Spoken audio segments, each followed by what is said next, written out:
Welcome to the Tech Mobility Podcast, brought to you by Playbook Investors Network, your strategic partner for unstoppable growth. Visit pincommunity.org to get started.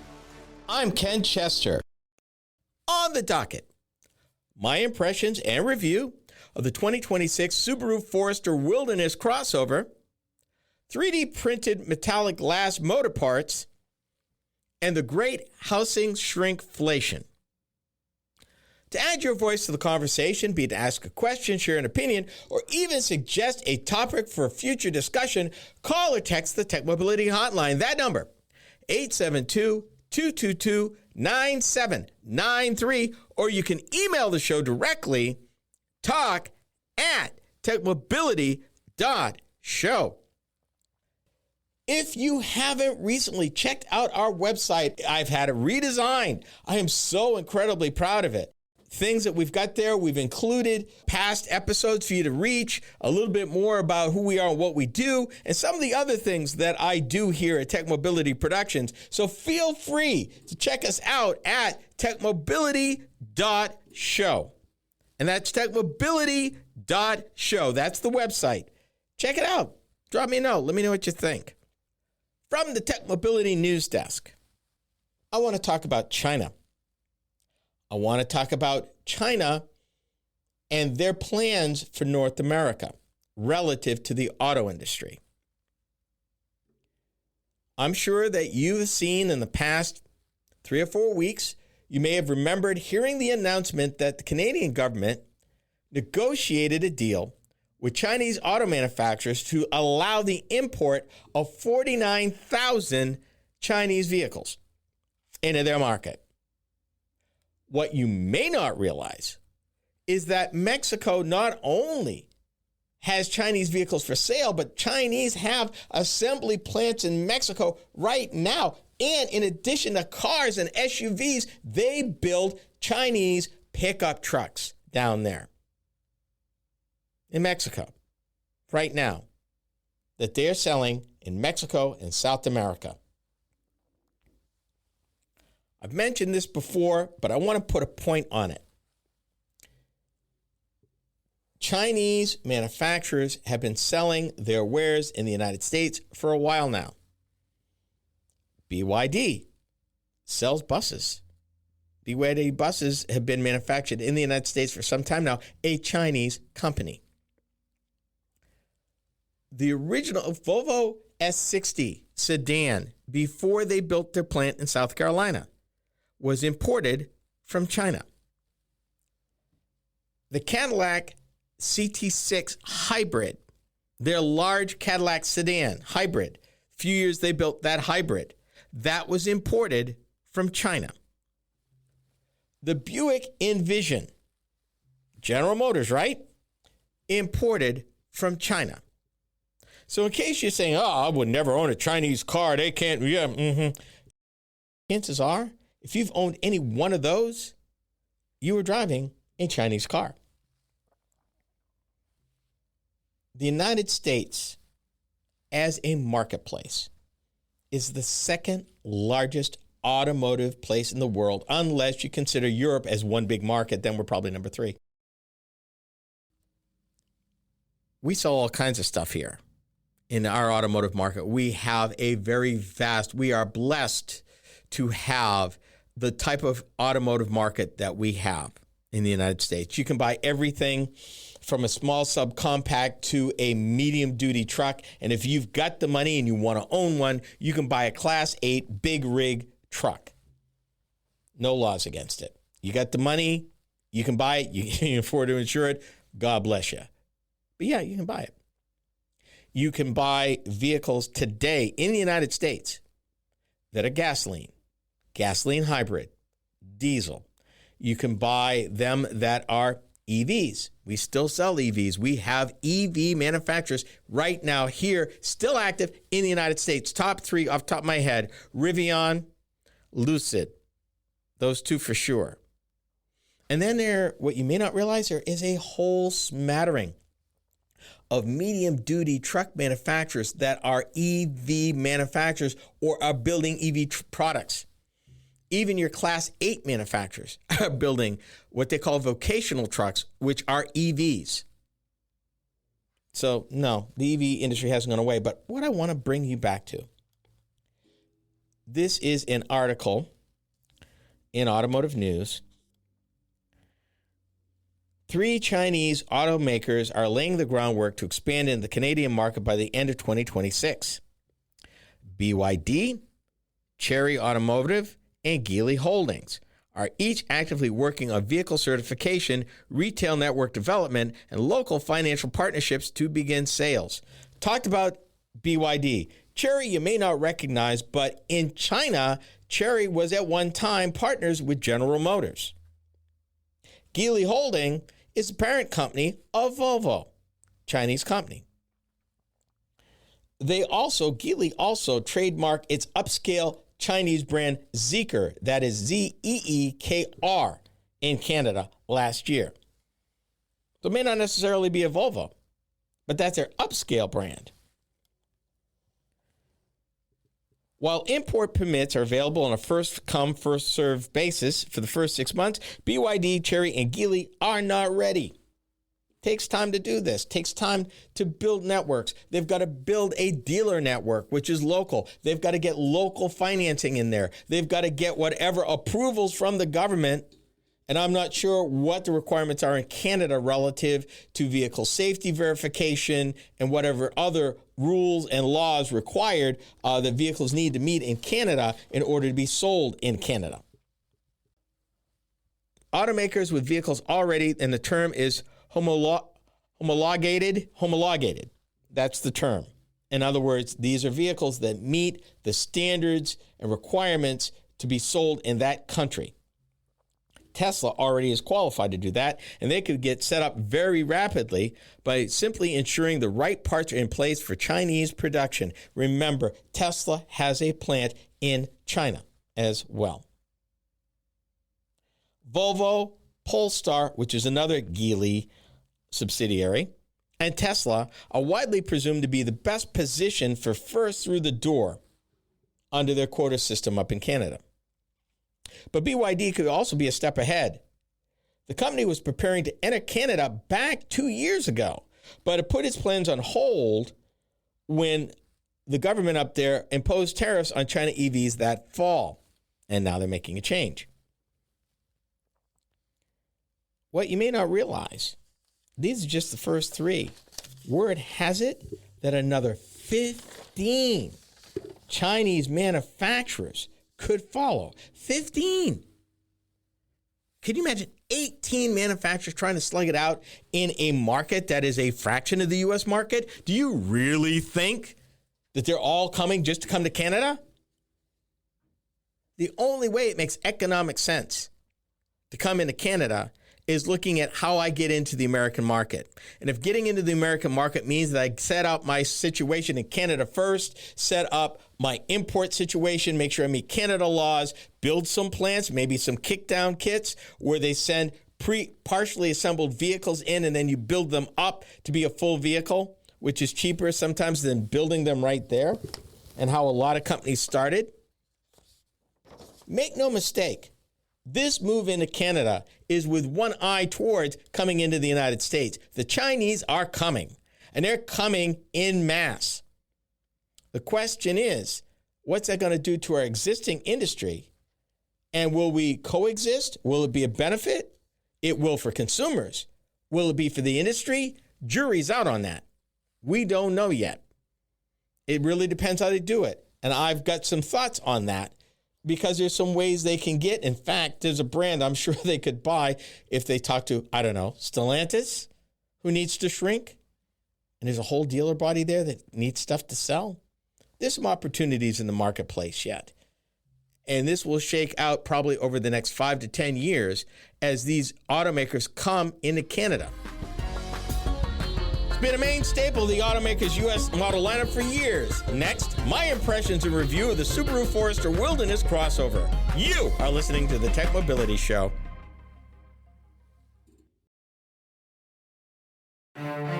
In business, opportunity doesn't wait, and neither should you. At Playbook Investors Network, we connect visionary entrepreneurs with the strategies, resources, and capital they need to win. Whether you're launching, scaling, or reimagining your business, our network turns ambition into measurable success. Your vision deserves more than a plan. It deserves a playbook that works. Playbook Investors Network, where bold ideas meet bold results. Visit pincommunity.org today. Are you tired of juggling multiple apps and platforms for meetings, webinars, and staying connected? Look no further than AONmeetings.com, the all-in-one browser-based platform that does it all. With AON Meetings, you can effortlessly communicate with clients, host virtual meetings and webinars, and stay in touch with family and friends, all in one place and for one price. Here's the best part. You can enjoy a 30-day free trial. It's time to simplify your life and boost your productivity. AONmeetings.com, where innovation meets connection. Get started today and revolutionize the way you communicate. To learn more about the Tech Mobility Show, start by visiting our website. I'm Ken Chester, host of the Tech Mobility Show. The website is a treasure trove of information about me and the show, as well as where to find it on the radio across the country. Keep up with the happenings at the Tech Mobility Show by visiting techmobility.show. You can also drop us a line at talk@techmobility.show. Every great business starts with a spark, but taking it to the next level takes strategy, connections, and capital. That's where Playbook Investors Network comes in. We're your strategic partner for accelerating growth, navigating challenges, and capturing market opportunities before your competition does. Your business is more than an idea. Let's make it an impact. Playbook Investors Network. Your future starts here. Learn more at pincommunity.org. Once again, the Subaru Forester has outperformed the competition, earning the highest overall rating of vehicles tested in its class in a recent crash test. But the real beauty of the Forester is that it can help you avoid accidents altogether by automatically transferring power from the wheels that slip to the wheels that grip for maximum control. Another reason why the competition is a little bent out of shape. Subaru Forester, the beauty of all-wheel drive. That commercial was 1997. That was 29 years ago. 29. That was the first year for the Subaru Forester. And what they talked about then is what Subaru still talks about now. How safe the car is. Let me introduce you. The Subaru Forester is a compact crossover SUV that's been manufactured by the automaker since 1997. First introduced as the Striga concept at the 1995 Tokyo Motor Show, the production version was originally based on the Impreza subcompact platform in the style of a taller station wagon. By the third generation, the Forester moved toward an SUV design. The Forester found its way to the U.S. market for the 1998 model year. During a mid-cycle facelift of the fifth-generation Forester in 2022, Subaru introduced a new model just for North America called the Forester Wilderness. Intended to be a more off-road-oriented version of the crossover SUV, the Wilderness is positioned between the limited and touring trim levels in the Forester lineup. Assembled at Subaru of Indiana Automotive in Lafayette, Indiana, the sixth-generation Forester debuted in 2024. The Forester Wilderness features a unique front fascia with a hexagonal front grille and hexagonal LED fog lights, as well as a useful anti-glare hood decal in matte black to diffuse direct sunlight on the trails. It rides on 17-inch matte black wheels wrapped with all-terrain tires that includes a full-size spare tire. And you know I'm all about that full-size spare tire. Anodized copper finish exterior accents, including one on the front and rear bumper, tow hook covers, and roof rails, visually communicate the crossover model's uprated capability. Power for the Forester Wilderness is delivered by a 2.5-liter four-cylinder horizontally opposed gasoline engine that makes 180 horsepower and 178 foot-pounds of torque. Let me stop right here, because a lot of people assume that you understand the uniqueness of the Subaru motor arrangement. Let me take a minute. You've heard the term Subaru Boxer engine, but you might not have realized what it means. For most small engines, if it's a 6-cylinder, it's a V6, which is two banks of 3 cylinders at a 90-degree V. If it's a front-wheel drive 4-cylinder, it's 4 cylinders in a line, the transverse that are perpendicular to the car. In the case of the Subaru Boxer 4-cylinder engine, these cylinders are actually flat. They are actually going in horizontally, not vertically, not on a V, horizontally. The advantage of that is it allows this engine to sit lower in the car, making for a lower center of gravity. And anytime you can get a lower center of gravity, it improves stability and control of the car. Makes it literally like a go-kart. One of Subaru's 2 major claims to fame, the Boxer engine, and they are the only mass market vehicle that has an engine like that. And I didn't know if you knew that. I thought I'd take a minute and share that with you. Energy for this engine is communicated to all 4 wheels via the lineartronic, continuously variable automatic transmission and Subaru's iconic symmetrical all-wheel drive system. Driver-selectable X-mode dual-mode system with hill descent control and low-speed, low-ratio gradient control adds snow dirt, normal, and deep snow mud drive options. The Forester Wilderness continues to distinguish itself from the standard Forester model with 9.3 inches of ground clearance, a front view monitor, Wilderness-tuned suspension, and a rear differential temperature sensor for more confidence off-road. Cargo capacity is 69.1 cubic feet with the rear seating folded flat. Towing capacity is now 3,500 pounds thanks to an upgraded suspension cooler. Inside the passenger cabin, water-resistant StarTex seating surfaces with copper stitching with the Wilderness logo embossed on the front headrests, all-weather mats, and a cargo tray are well prepared for muddy feet and gear with easy clean surfaces. So, here's what I liked about the Forester Wilderness. Starting with an elevated view that isn't marred by a high step-in height, and I mean high because you can literally see in the ditches of this thing, and if you live in Iowa, oh my God, it is so wonderful to have something because you never know when a deer or a critter might come bounding out of one of those ditches, and it's good to see before you have to deal with it. I found this Forester to be a straightforward functional choice for those who want or need versatility and functionality without the heft or size of a larger SUV or pickup truck. The Subaru is a solid performer at speed. Displays, controls, and switchgear are user-friendly.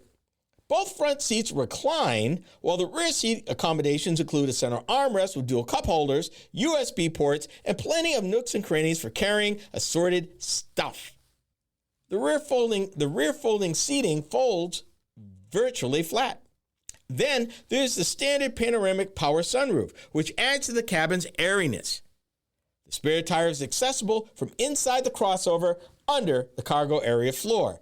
This is major for me, because if you're going to have something like that and you're going to be off-road and God forbid you blow a tire, you're going to probably be in a situation where you can't get underneath the car to do that. So being able to get access to the spare from inside the car, major. Here's what I didn't like about the Forester Wilderness. It's equipped with a set of Yokohama Geolanda AT tires, and honestly, the rubber that it's shod with is much less capable than the vehicle itself.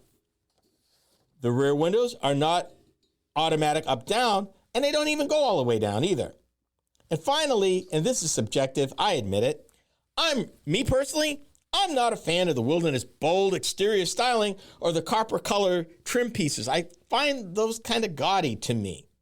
I don't know, it just doesn't work for me. But here's the bottom line. The Subaru Forester has been a staple in the company's North American lineup for almost 30 years for a reason. Smooth, practical, and versatile. The Wilderness model takes the concept to the next level. And if you can get past the quirky exterior styling, the Forester Wilderness is just the thing, especially with better tires, and for me, a light bar would be nice. The manufacturer suggested retail price for the 2026 Subaru Forester Wilderness starts from $38,385. Destination charges add $1,450. As tested, the Forester Wilderness came with just one option package, but that package includes the following: Harman Kardon speaker system, navigation, power rear gate, and full digital gauge cluster. Total cost of the options, $2,200. Total MSRP, including options and destination charges, $42,035. Really not bad for what you're getting. Really not bad for what you're getting. The Forester has been loyal, and it's got a loyal following, no doubt. 3D printed metallic glass motor parts could be a game changer. This is the Tech Mobility Show.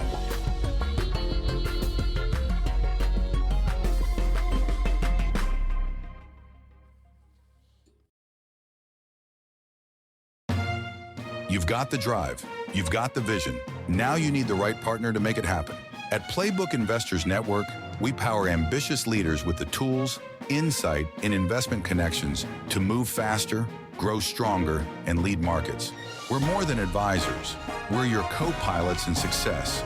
Because in business, standing still is not an option. Playbook Investors Network, fueling ambition, delivering results. Visit pincommunity.org. Did you know that Tech Mobility has a YouTube channel? Hi, I'm Ken Chester, host of the Tech Mobility Show. Each week, I upload a few short videos of some of the hot topics that I cover during my weekly radio program. I've designed these videos to be informative and entertaining. It's another way to keep up on current mobility and technology news and information. Be sure to watch, like, and subscribe to my channel. That's the Tech Mobility Show on YouTube. Check it out.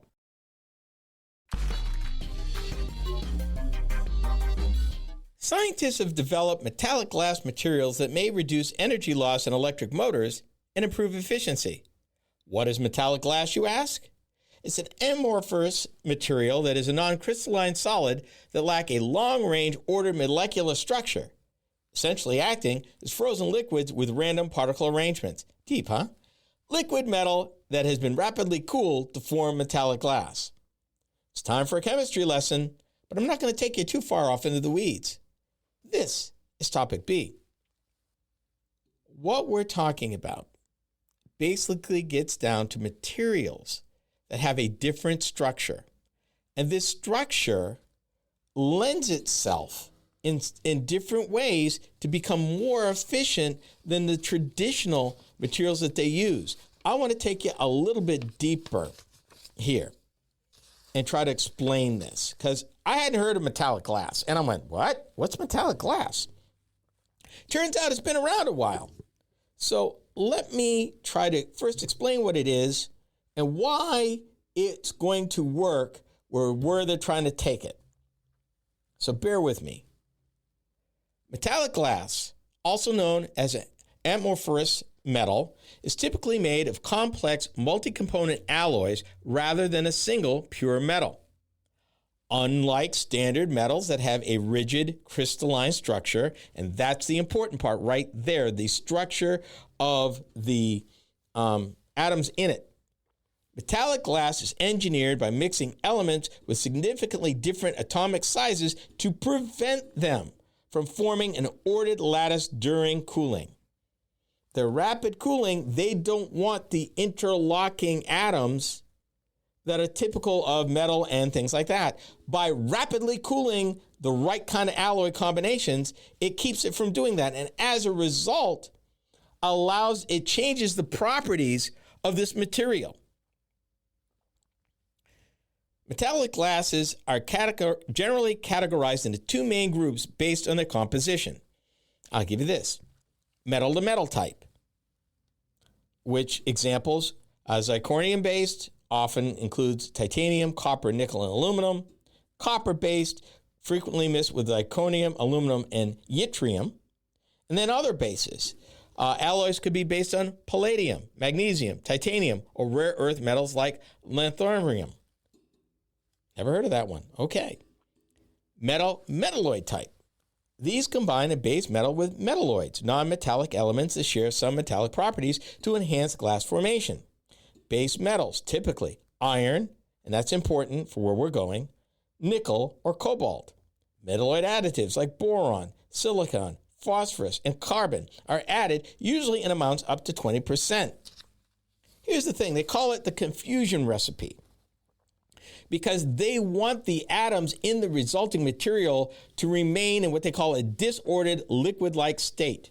See, because metal, typical metal that you know today that's solid and everything like that, those crystalline atoms lock. They lock. And as a result, they lock. That is their strength. But this other way of keeping them from doing that gives it material, depending on the alloys used, that are actually stronger than steel, but have different properties that they can manipulate. These different size atoms makes it physically difficult for them to organize into a crystal pattern as they cool, locking them into a glassy, amorphous state. In other words, it's more like glass because they don't lock. It is how the atoms are arranged in the material. Now, why does all that matter? Now that we kind of got that out the way, let's talk about where they're going with this. These metallic glass materials, which they expect to do 3D metallic glass motor parts, that's a whole nother thing going on. They may reduce energy loss in electric motors and improve efficiency. Let me explain. Right now, electric motors, as you know them, convert electrical energy into motion, but the process is not perfectly efficient. Part of the energy is lost as heat when magnetic fields inside the motor constantly switch direction during operation. That's how they work. The smaller the motors are, the more inefficient they become, a phenomenon known as iron loss. Here's the magic. In many motors today, the stators and the rotors, what rotates, are made from conventional crystalline iron alloys. When magnetic fields reverse during operation, tiny magnetic regions within the materials must repeatedly reorient themselves, causing internal friction that converts energy into heat. Here's the magic. Instead of forming an ordered crystal lattice, I'm talking about the metallic glass, the iron-based metallic glass. Metallic glass has a disordered atomic structure. By replacing the conventional crystalline alloys in regular iron, amorphous glass-like alloys, they hardly lose any energy during remagnetization. In other words, there's no resistance, there's no heat, they become more efficient. Because the metallic glasses lack a crystalline structure, the magnetic regions inside them can change orientation more easily when the magnetic field flips. This reduces energy loss during magnetization cycles. Imagine an electric motor with less friction. Friction is the enemy of motion. If it can be more efficient in its motion, then it requires less power getting into it to get it to do what it needs to do. Less power theoretically means a smaller battery or more range, more performance, lower cost. Because now they don't have to build these motors to overcome this iron issue that they have, the iron loss, because there is none. Because of the disoriented, or if you will, I'll use the easier term, confused combination of atoms within this material. There's no heat. There's no loss. There's no friction. Think about that for a minute.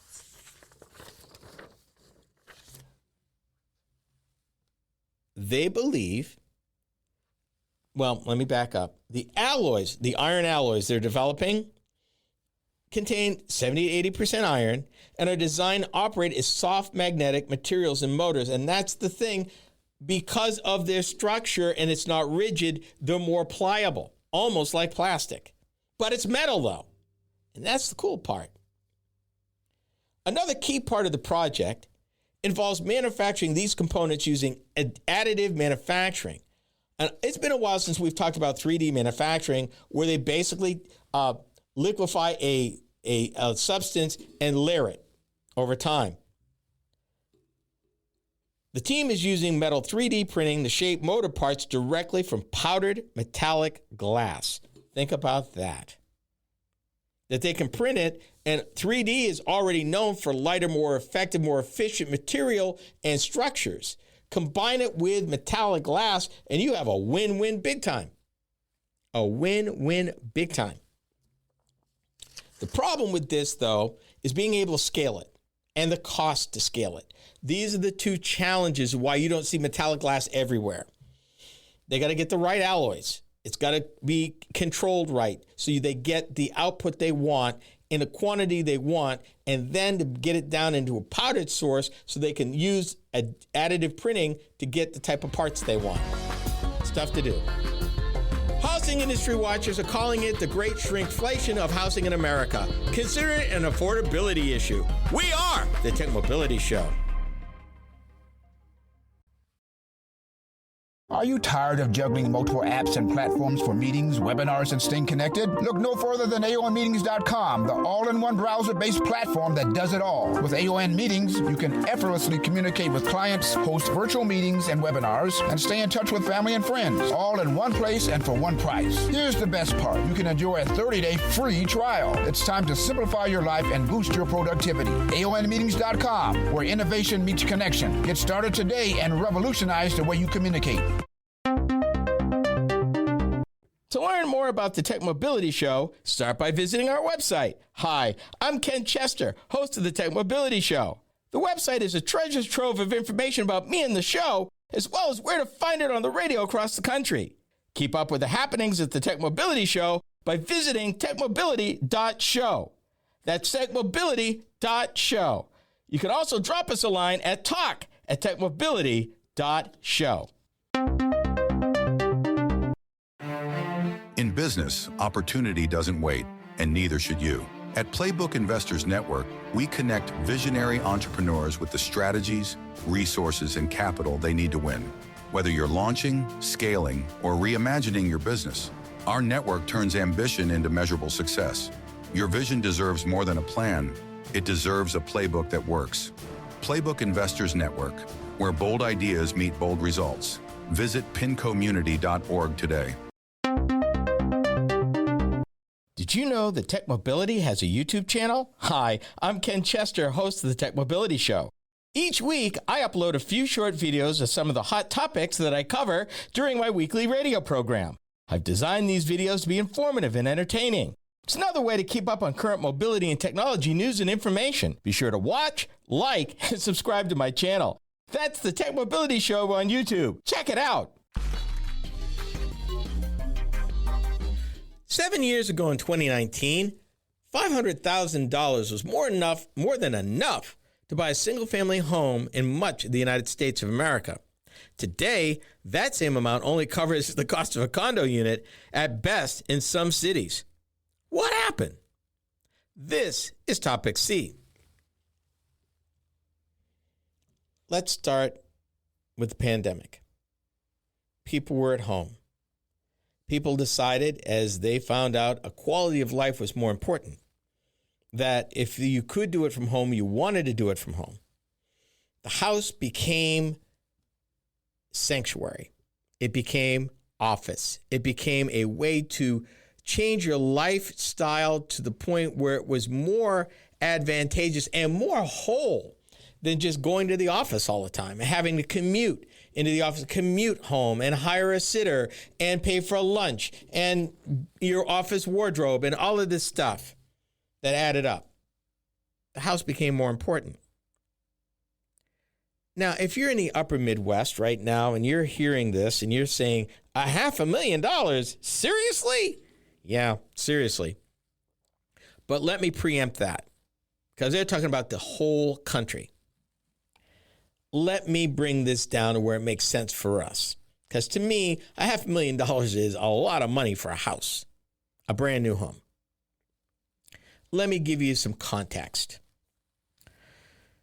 The median price of an existing home in Iowa, the Hawkeye State, as of this year, runs between $230,000 to $260,000. Now that makes more sense. But that's an existing home. The average cost to build a new home in Iowa typically ranges between $350,000 to $1 million. with many new construction homes in the $300,000 to $500,000 range, and that's true. There is a development being built south of where I live. Starting price is in their quote, in the 300,000s. And believe it or not, they're selling them. Generally, the average cost to build a 2,000 square foot home in Iowa, 2,000 square foot, that's a lot, is $460,000, and that includes the price of the land. That's still a lot of money.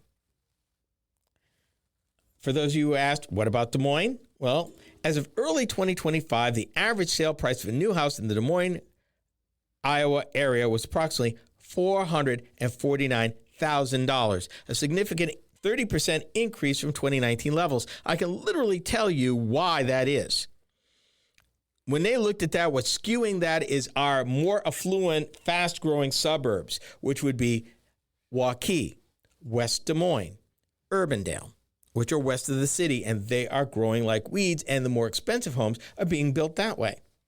What they ignored is the rest of the county. If you go east, like Altoona, where I live, and the cost of new homes there are at least $150,000 less than that, roughly around $300,000. Interesting. It depends where you live. That's here. That's a lot of money.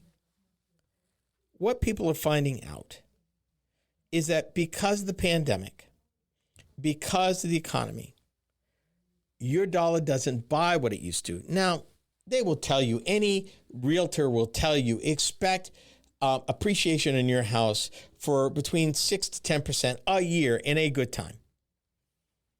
When things are good, your house is appreciating because, honestly, home ownership is the number one asset of appreciation for most families. It's also the most expensive thing that a family will purchase next to a college education and then a vehicle after that. So it makes sense that these are going to go up. But what happened is because of the pandemic and the changing views of the value of the home and how people relate to the home is not just a place where I sleep, but I've got a spare room where I do my office work, or I'm in the gig economy. So I'm working from home. I'm doing a little bit of everything. Prices across the country are anywhere from 30 to 50% in the last 6 years. That's the issue. And as a result, depending on where you choose to live, you find that either you're going to have to live further away or you're going to have to tolerate less house. If, big if, you can find it. Now, superimposed on top of that, our current affordability crisis, the cost of borrowing a mortgage. A mortgage right now is 7%. A few years ago, it was 4%. And mortgages go up and down. We bought our last new home in 2006. Brand spanking new. First people in it, brand new. I think we paid $229,000 for it. Brand new house. Very nice house. About 1,350 square feet on the main level. There was probably another 800 to 1,000 square feet on the walkout downstairs.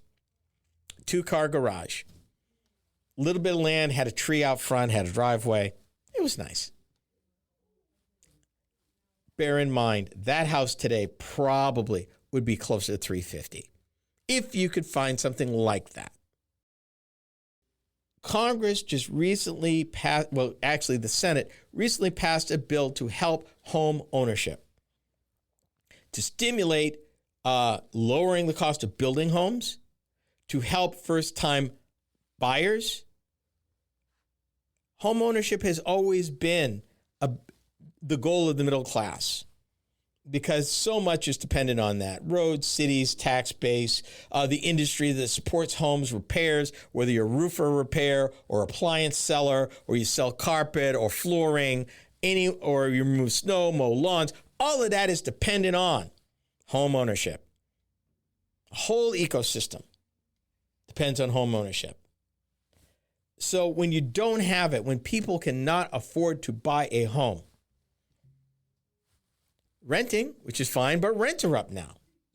And in some communities, rents are actually more than if you bought a home, if you could find one or find a lot. And right now, depending on the city you live in, land has become a premium.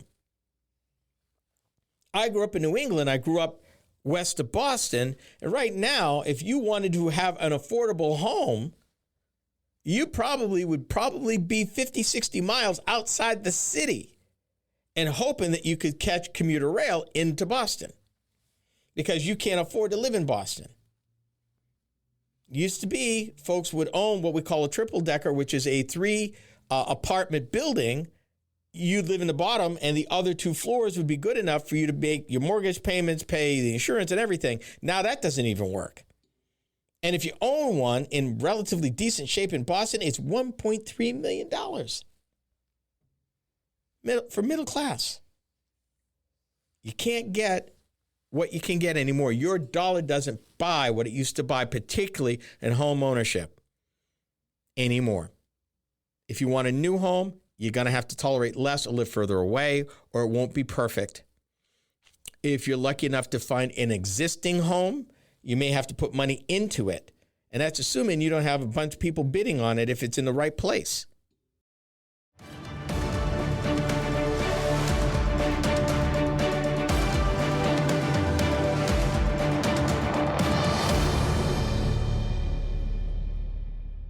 This is the Tech Mobility Podcast. Every great business starts with a spark, but taking it to the next level takes strategy, connections, and capital. That's where Playbook Investors Network comes in. We're your strategic partner for accelerating growth, navigating challenges, and capturing market opportunities before your competition does. Your business is more than an idea. Let's make it an impact. Playbook Investors Network. Your future starts here. Learn more at pincommunity.org. To learn more about the Tech Mobility Show, start by visiting our website. I'm Ken Chester, host of the Tech Mobility Show. The website is a treasure trove of information about me and the show, as well as where to find it on the radio across the country. Keep up with the happenings at the Tech Mobility Show by visiting techmobility.show. You can also drop us a line at talk@techmobility.show. Are you tired of juggling multiple apps and platforms for meetings, webinars, and staying connected? Look no further than AONmeetings.com, the all-in-one browser-based platform that does it all. With AON Meetings, you can effortlessly communicate with clients, host virtual meetings and webinars, and stay in touch with family and friends, all in one place and for one price. Here's the best part. You can enjoy a 30-day free trial. It's time to simplify your life and boost your productivity. AONmeetings.com, where innovation meets connection. Get started today and revolutionize the way you communicate. You've got the drive. You've got the vision. Now you need the right partner to make it happen. At Playbook Investors Network, we power ambitious leaders with the tools, insight, and investment connections to move faster, grow stronger, and lead markets. We're more than advisors. We're your co-pilots in success. Because in business, standing still is not an option. Playbook Investors Network, fueling ambition, delivering results. Visit pincommunity.org.